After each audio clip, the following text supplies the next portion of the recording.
nationale. La plénière entérinait le groupe parlementaire et la répartition de postes au sein de bureaux des commissions permanentes. La plénière du samedi 5 octobre était consacrée essentiellement à la présentation du groupe parlementaire constitué conformément au règlement intérieur de l'Assemblée nationale. Tour à tour, ces groupes parlementaires ont été appelés par le rapporteur Jacques Njoli pour se présenter devant la plénière afin d'être entérinés. Contrairement aux précédentes législatures, le nouveau règlement intérieur a réduit à la baisse le nombre de députés requis pour faire un groupe parlementaire, passant ainsi de 35 à 21 députés. Ce qui porte la configuration actuelle à 21 groupes parlementaires. Ainsi, chaque député a choisi son groupe d'appartenance par la législature entière et ne pourra donc plus procéder à un changement. Après la constitution des groupes parlementaires, conformément au règlement intérieur, le bureau de la Chambre basse du Parlement, qui avait préalablement reçu les propositions de différents groupes parlementaires sur la composition de bureaux des commissions permanentes, a donné le résultat de multiples consultations qu'il a eues avec les uns et les autres autour de cette question. Le président de l'Assemblée nationale, le professeur Vital Kamerhe, a fait savoir à la plénière que, grâce à l'arbitrage du bureau, un consensus a été trouvé en mettant d'accord à 80% tous les groupes parlementaires sur la composition des bureaux de différentes commissions permanentes. Le rapporteur Jacques Njoli a donné l'économie du tableau de répartition de postes fait sur base de 21 groupes parlementaires venant de chaque famille politique. Ainsi, le consensus obtenu donne successivement aux groupes parlementaires. UDPS prendrait PAJ, ECOFI, Défense et Sécurité, Genre et Famille et Comité des sages. AB prenait la socio-culturelle, Relations extérieures, AFDCA, UNC Environnement et AAP Code Suivi Évaluation. Ensemble, droit de l'homme. MLC, Aménagement du territoire.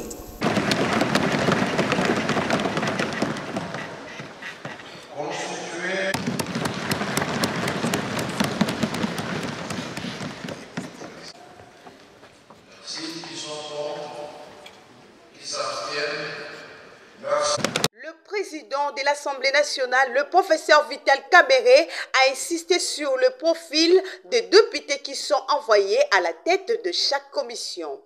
Il a recommandé que dans la formation de bureaux des commissions, que le groupe parlementaire profite de l'expérience des éminents économistes, financiers, juristes, ingénieurs, ministres, membres de la plénière, sans négliger l'audace et la créativité de la jeunesse. Quand vous allez choisir vos présidents des commissions, quand vous allez choisir les membres du bureau de vos commissions, quand vous allez affecter les gens dans les différentes commissions techniques, tenez compte du profil. Il ne faut pas envoyer un architecte pour aller présider la PH. Quand vous arrivez à des commissions comme aménagement du territoire, il faut quand même le profil, un minimum. Parce que si le président lui-même ne comprend pas la matière, il va diriger la commission comment? Il faut noter qu'à part la répartition des responsabilités au niveau de bureaux de commissions permanentes, un travail rééquilibrage est encore à faire quant à la composition de chaque commission permanente pour atteindre un minimum de 40 députés par commission. Le président de l'Assemblée nationale, le professeur Vital Kamerhe, a laissé ce travail être finalisé en interne durant tout le week-end avec le concours des présidents de différentes commissions afin de permettre que la plénière du lundi 7 octobre puisse enfin s'attaquer aux matières essentielles de cette session budgétaire. Donc, avant de passer à l'ordre du jour, le président de l'Assemblée nationale, le professeur Vital Kamerhe, a déploré le drame humain causé par le naufrage dans le Mai Ndombe et sur le lac Kivu, ainsi que par un accident de circulation routière sur la nationale numéro 1. Il a rendu hommage au basketteur Mutombo Dikembe pour son engagement à servir les causes de ses compatriotes congolais. L'honorable rapporteur adjoint Dominique Munongo Inamizi a pris part à la cérémonie de la distribution de kits de démarrage aux lauréats de la Fondation Grâce à la Mère GRAM ce samedi 5 octobre 2024 dans la commune de Télé. Suivez. Adjoint de l'Assemblée nationale, Dominique Munongo Inamizi, a pris part active à la cérémonie de remise des kits métiers à 50 jeunes filles organisée par la Fondation Grâce à ma mère ce samedi 5 octobre 2024 dans la salle KM Plaza Kinkole, dans la commune de Lansele à Kinshasa. Dans ce monde des circonstances, Dominique Munongo Inamizi a d'un cœur ouvert encouragé les bénéficiaires à demeurer fermes et téméraires dans leur travail en choisissant entre abandonner pour disparaître ou résister pour vivre malgré les défis. C'est un plaisir, un honneur, sincèrement, parce que j'ai vu comment Mme Julie a commencé.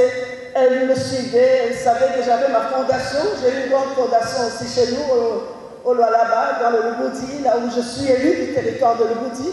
Et donc, elle suivait un peu ce que je faisais. Elle me dit, moi aussi, je vais créer ma fondation. Nakalissi, les années s'écrivent, mais aujourd'hui, 3 ans, sincèrement, je dis félicitations. Félicitations à toute l'équipe, parce que j'ai vu ce que vous avez abattu comme travail. J'avais suivi l'année passée, nous étions au Rotana. Et j'ai apprécié, j'étais émerveillée parce que j'ai vu les débuts et je vois maintenant ce qui se passe, ce qu'on réalise ici à Grâce à ma mère.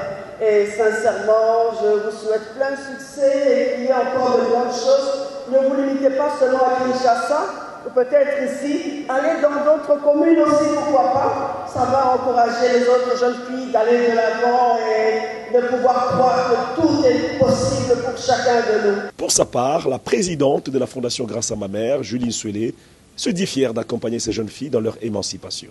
Ces jeunes qui présentent ont fait preuve de détermination, de courage et d'engagement pour acquérir des compétences précieuses qui les aideront à construire un avenir meilleur.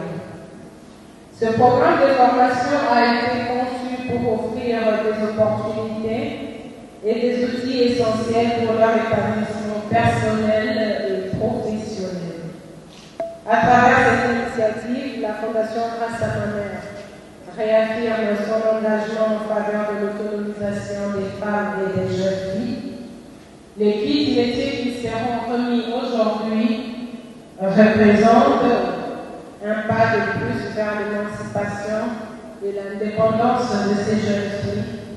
Et nous sommes fiers de les accompagner dans ce parcours. D'un cœur généreux, la 5e personnalité de l'Assemblée nationale a encouragé les bénéficiaires avec une enveloppe importante pour le démarrage immédiat d'une coopérative. Il y a lieu de noter que cette activité marque la 3e année d'existence de la Fondation Grâce à ma mère. À cette occasion, une campagne de sensibilisation, de dépistage du cancer et de sein et de l'utérus a été lancée.